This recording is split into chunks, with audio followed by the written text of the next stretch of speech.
এই মতিচুর লাড্ডুটা কম বেশি আমরা সবাই অনেক বেশি পছন্দ করি।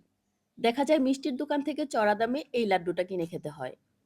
আমার এই রেসিপিটি যদি দেখে রাখেন, তাহলে মাত্র ২ টি উপকরণে বাসায়ই তৈরি করতে পারবেন এমন মজাদার মতিচুর লাড্ডু। আসসালামু আলাইকুম এভরিওয়ান। আশা করি সবাই ভালো আছেন। আমার ভিডিওগুলো যদি আপনাদের ভালো লাগে, তাহলে অবশ্যই লাইক, কমেন্ট, শেয়ার করে আমার পাশে থাকবেন। লাড্ডু বানানোর জন্য প্রথমেই আমরা একটা স্ট্রেইনারে নিয়ে নিচ্ছি ১ কাপ বেসন, 1/4 চামচ বেকিং সোডা আর পরিমাণ মতো লবণ।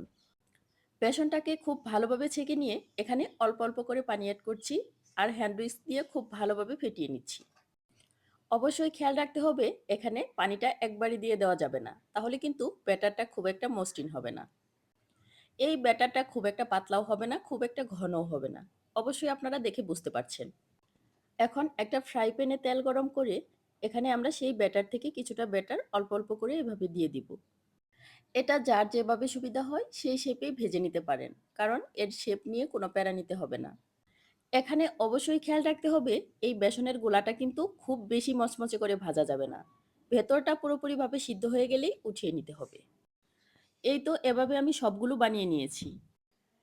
এখন একটা ব্লেন্ডার জার নিয়ে সেখানে সেই বেসনের বড়াগুলো ছোট ছোট টুকরো করে দিয়ে দিব। এটাকে ব্লেন্ডারে অল্প একটু সময় ব্লেন্ড করলেই হয়ে যাবে। এভাবে আমি সবগুলোই ব্লেন্ড করে নিব।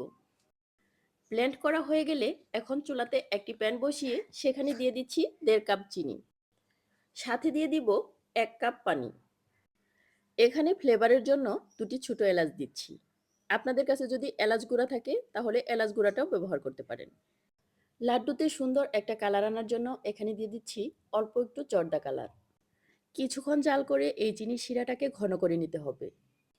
কিছুক্ষণ চিনির শিরাটা জাল করার পর এখান থেকে আমি এলাচ টুকরোগুলো উঠিয়ে নিচ্ছি। এখন ব্লেন্ড করে রাখা সেই বেসনের গুঁড়াগুলো এখানে দিয়ে দিব। এখন অল্প আঁচে নেড়েচেড়ে এটাকে খুব ভালোভাবে মিশিয়ে নিতে হবে। লাড্ডুর মিশ্রণটা যখন এরকম পর্যায়ে চলে আসবে, তখন এখানে আমি দিয়েছিলাম ২ চামচের মতো ঘি। দুর্ভাগ্যবশত সেই ক্লিপটা কোনোভাবেই নেওয়া হয়নি। এখানে অবশ্যই ঘি ব্যবহার করার চেষ্টা করবেন, তাহলে লাড্ডুর ফ্লেভারটা অনেক বেশি সুন্দর হবে। চাল করতে করতে যখন লাড্ডুর মিশ্রণটা প্যানের গা ছেড়ে ছেড়ে আসবে, সেই পর্যায়ে আমরা লাড্ডুর মিশ্রণটা নামিয়ে নিব এবং কুসুম গরম অবস্থাতেই আমরা এই লাড্ডুর শেপগুলো দিয়ে দিব। দেখুন তো দেখতে কতটা ইয়াম্মি লাগছে। দেখতে একদম হুবহু মিষ্টির দোকানের মতো লাগছে না?